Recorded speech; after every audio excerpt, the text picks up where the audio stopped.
When I was 15, I didn't know what I wanted to do with my life. I had no plan. But then my mom told me, just try this radio audio production program at EVIT.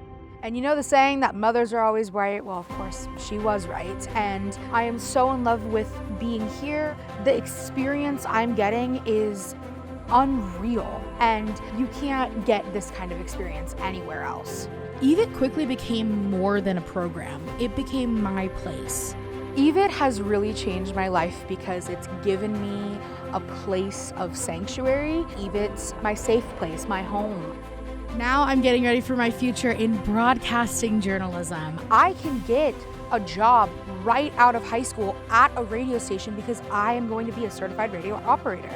Golden on 88.7 The Pulse. Hello, and welcome to the Kairis Show, my friend. I am very grateful you are here. It's just amazing that they gave me this jump start to my future, to what I want to do. And if you are thinking about EVIT, I highly recommend it. And thank you to EVIT for changing my life, changing my future. EVIT, your future, your way.